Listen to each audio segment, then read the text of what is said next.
Hari ini kita akan membahas tentang buoyancy and flotation atau daya apung dan flotasi. Juga pertanyaan mengapa kapal tidak tenggelam saat badai.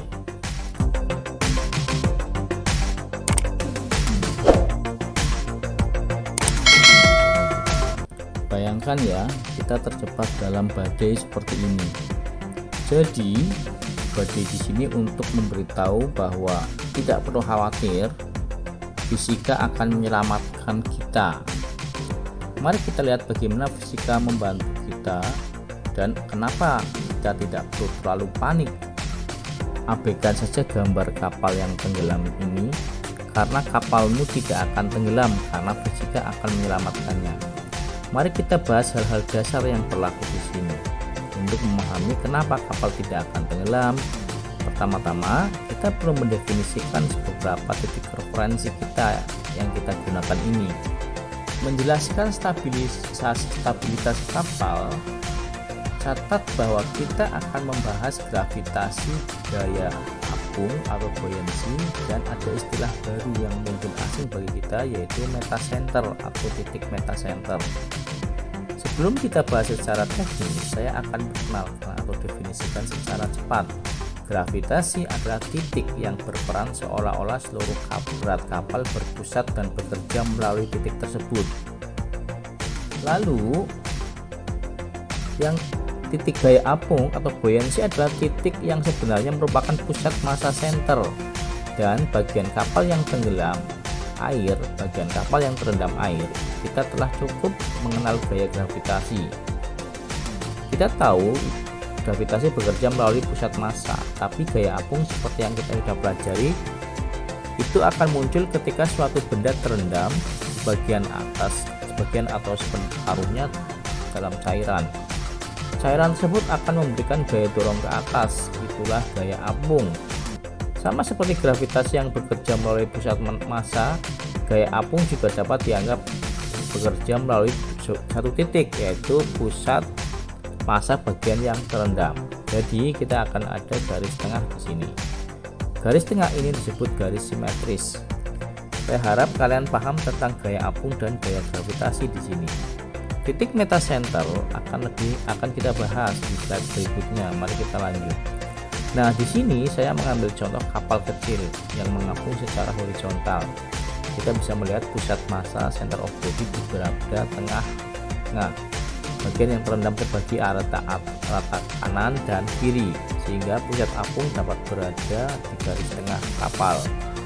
Bagaimana jika ada kapal dan badai sedikit miring?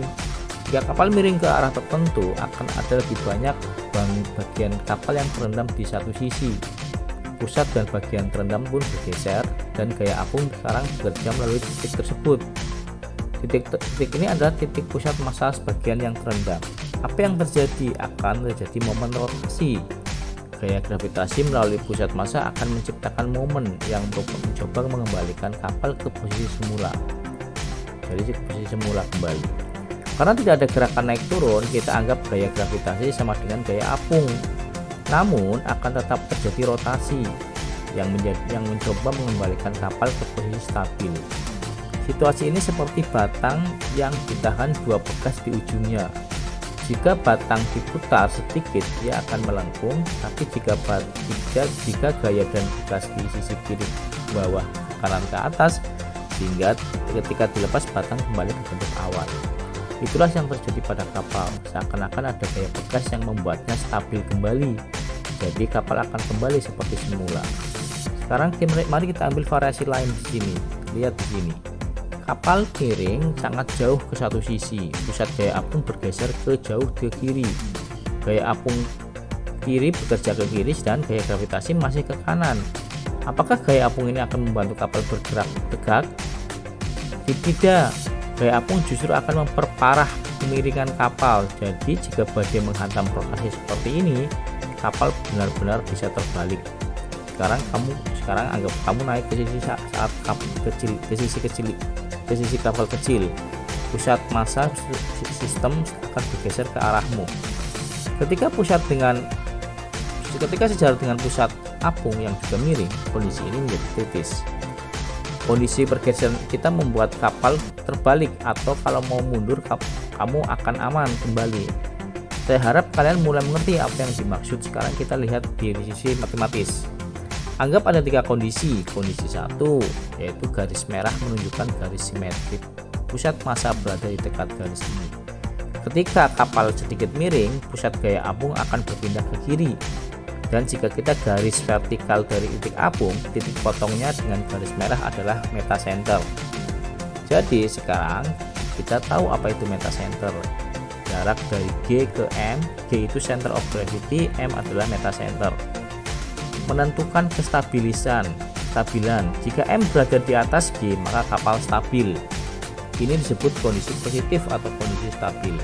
Karena gaya apung akan mencoba mengembalikan ke posisi semula. Jadi jika jarak G ke M sama dengan 0, sistem ini netral. Dengan gangguan dikit bisa membuat kapal miring lebih parah. Namun jika metacenter tepat di bawah pusat massa, kapal akan terus miring dan tenggelam.